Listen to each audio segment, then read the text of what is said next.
직접 찍으신 거예요? 네, 직접 찍으셨어요. 내가 좀 잘했네 이러면서 어깨가 좀 올라가신 것 같아요. 괜찮으세요? 네. 안녕하세요. 레아트 성형외과 원장 이국한입니다.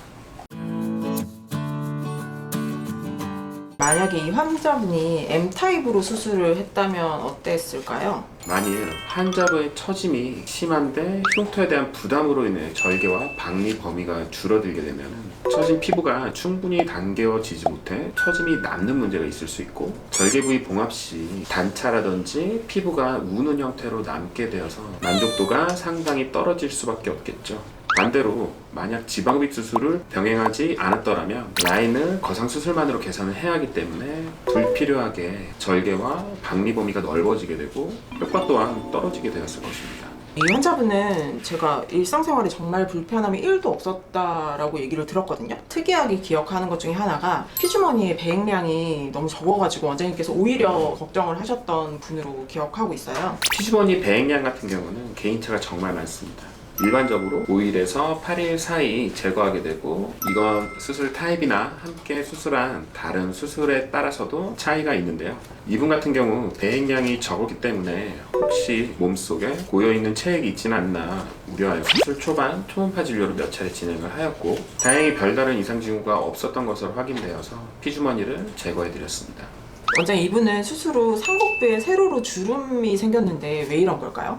기본적으로 복부에 살이 찌고 팽창하게 되면 위아래로도 피부에 늘어짐이 생기지만 좌우로도 피부는 늘어납니다. 상하의 처짐은 속옷 라인 안에다 두는 일반적인 복부 허상술로 해결할 수 있지만, 좌우로 늘어난 피부는 반드시 제거를 원하는 경우 복부 중앙에 세로 절개를 하여서 교정할 수밖에 없습니다.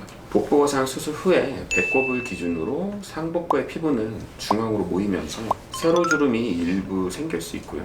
이분 같은 경우는 배꼽 위에 표피낭종이 자리를 잡고 있어가지고 피부를 아래로 당길 때 그 부위의 흉터 유착으로 인해서 함몰이 더 강조돼 보이는 것 같습니다.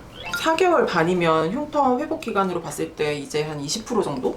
회복기가 지난 게 맞을까요? 이때쯤 해야 되는 뭐 관리라든지 나타날 수 있는 증상도 한번 짚어주시면 좋을 것 같습니다. 네, 복부거상 수술의 경우 최대 2년 정도 흉터 회복 기간을 설명을 드리는데요. 4개월이면 여전히 붉은기가 남아있고 켈로이드 피부이신 경우에는 갑자기 가렵거나 흉터 부위가 솟아오를 수도 있습니다. 이런 경우 병원으로 당연히 연락을 주셔야 하고요. 시기에 맞는 치료를 받으시면 안정화되는데 큰 어려움이 없는 시기입니다. 또한 둔한 느낌이나 벌레가 기어가는 듯이 간질거리는 것과 같이 수술로 인해 상처를 입은 감각신경의 회복 과정에서 발생되는 증상도 남아있을 시기입니다. 이는 점진적으로 회복되니 너무 걱정하지 않으셔도 됩니다. 그 외 박리와 지방 흡입으로 인해 뭉친 부분들과 잠붓기도 남아있을 시기라서 라인의 변화도 지속된다고 보시면 될 것 같습니다.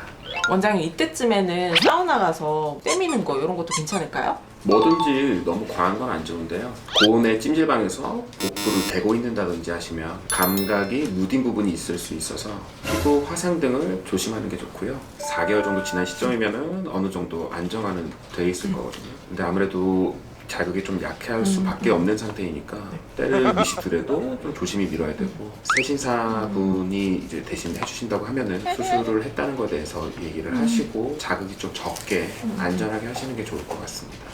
이 환자분 수술하시면서 그래도 가장 잘했다라고 생각하시는 부분은 뭐가 있으실까요? 이분 같은 경우는 확대거상으로 선택을 해서 절개선 좌우에 도구열을 남기지 않고 비교적 단차 없이 마무리한 게 만족할 만한 것 같습니다. 원장님, 그러면 반대로 조금 아쉽다 하는 부분은 어떤 게 있으실까요? 아쉬운 건 두 가지인데요. 흉터의 좌우 대칭도가 좀 차이가 나는 겁니다. 수술 전에는 잘 디자인하고 당겨 내려서 적절한 피부를 교정했음에도 좌우 피부 처짐의 정도에 따라서 흉터의 비대칭이 보일 수 있는데, 이분 같은 경우는 그 정도가 좀 더 있어서 살짝 아쉬운 점인 것 같습니다. 두 번째는 상복부의 표피낭종인데요. 이건 수술 전 디자인할 땐 작은 흉터 정도라서 크게 신경 쓰지 않았는데, 수술 중에 박리를 하고 피부를 당겨 내릴 때 비교적 넓은 부위에 낭종 흉터 유착이 있어서 이로 인한 세로주름이 깊어 보이게 되어 좀 아쉬운 것 같습니다. 이 환자분 앞으로도 경과를 한 1년 반 정도 더 봐주셔야 하는데요. 현재는 레이저 토닝이나 라인 경과 잘 진행해 주시고 있잖아요. 혹시 추가적으로 좀 주의사항이 있으실까요? 주의사항이라기보다 경과날 맞춰서 잘 와주시는 것과 꾸준하게 보습 관리와 실리콘 밴드 잘 부착해 주시면 좋을 것 같고요. 실리콘 밴드는 1년 이후부터는 노력 대비 눈에 보이는 효과가 현저히 떨어진다고 느껴지실 겁니다. 그때까지는 그래도 잘 부착해 주시고 혹시 흉터에 특이점이 보인다거나 하면 병원으로 연락 주시고 내원해 주시면 될 것 같습니다.